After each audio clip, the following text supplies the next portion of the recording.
ఏడాదికో వైవిధ్యం, ఏకదంతుని రూప నేపథ్యం, 70 అడుగుల ఎత్తైన ఖైరతాబాద్ మహాగణపతి విశేషాలు. విజయవాడలో వరద బాధితులకు పంపిణీ చేయాల్సిన వాటర్ బాటిల్స్ వృధా అయ్యాయి.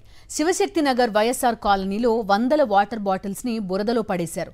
వాటర్ బాటిళ్లను సరఫరా చేయడంలో ప్రభుత్వం విఫలం కావడంతో ఈ పరిస్థితి తలెత్తింది. మరింత సమాచారం మా ప్రతినిధి నరేష్ అందిస్తారు. చంద్రబాబు నాయుడు ప్రభుత్వం ఈ వరద ముప్పుకు సంబంధించి సహాయక చర్యలో ఎంత మేర విఫలమైందనేది కేవలం ఒక్క దృశ్యంలో చూపించే ప్రయత్నం చేస్తాను. ప్రస్తుతం నేను విజయవాడ నగరంలోని శివశక్తి నగర్ వద్ద వైఎస్ఆర్ కాలనీ వద్ద ఉన్నాను. పూర్తి స్థాయిలో ఇప్పటికీ కూడా 6 రోజులు గడుస్తున్న ఇక్కడ సహాయక చర్యలు చేయడంలో పూర్తిగా ప్రభుత్వం విఫలమైపోయింది. సామాన్యుడికి కనీసం ఒక పూట తిండి కూడా పెట్టని స్థితిలో ఈ ప్రభుత్వం ఉంది. అయితే ప్రస్తుతం శివశక్తి నగర్ ప్రధాన రహదారి వద్ద లోపలికి, ఎందుకంటే ఒకసారి లోపలికి వెళ్ళే చూపించే ప్రయత్నం చేస్తాను.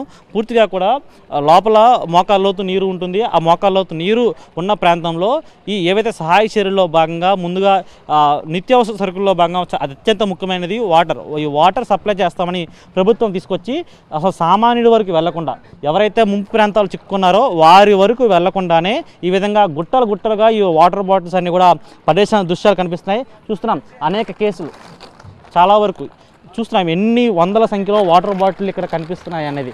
వాటర్ బాటిల్స్ని ఈ విధంగా బురద నీటిలో పడేసి ఈ విధంగా సహాయక చర్యలు చేస్తున్నాం. అందరికీ కూడా అన్ని నిత్యావసర సరుకులు అందిస్తున్నాం, తిండి పెడుతున్నామని ప్రభుత్వం చెప్తుంది. కానీ పూర్తి స్థాయిలో చాలా ఘోరంగా విఫలమని చెప్పుకోవచ్చు. ఎందుకంటే లోపలికి వెళ్తున్న కొద్దీ ఇంకా మోకాళ్ళతో నీరు మనకి లోపలికి కనిపిస్తూ ఉంటుంది.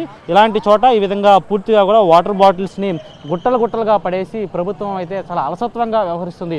6 రోజులు గడిచినా సరే ఏ ఒక్కరికి ఎటువంటి సహాయక చర్యలు చేపట్టలేదు. ఇంకా పూర్తిగా చూస్తున్నాం. వీడియో జర్నలిస్ట్ శంకర్ విజయస్లో చూపించే ప్రయత్నం చేస్తున్నాడు. ఇదంతా కూడా ఒక పెట్రోల్ బంక్ వద్దే ఈ విధంగా పూర్తిగా కూడా ఇంత మేర మనకి పూర్తి స్థాయిలో కూడా ఇంత మోకాళ్ళతో నీరు కనిపిస్తుంది. లోపలికి ఇంకా వెళుతున్న కొద్దీ 6 అడుగుల పైన కూడా ఇంకా మనకి వాటర్ అయితే ఫ్లోటింగ్ అనేది కనిపిస్తుంది. 6 రోజులు గడుస్తున్నా సరే సహాయక చర్యలు చేయడంలో పూర్తిగా కూడా ప్రభుత్వం విఫలమైంది.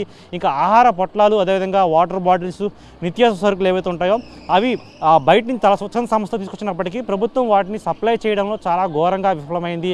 ప్రభుత్వం పెట్టకపోగా స్వచ్ఛంద సంస్థలు తీసుకొచ్చి పెట్టినా సరే వాటిని కూడా సక్రమంగా సామాన్యుల వరకు, ఎవరైతే బాధితులు ఉన్నారో వారి వరకు తీసుకెళ్లడంలో ఘోరంగా ప్రభుత్వం అయితే విఫలమైంది. వీడియో శంకర్తో నరేష్, సాక్షి టీవీ, విజయవాడ నుంచి.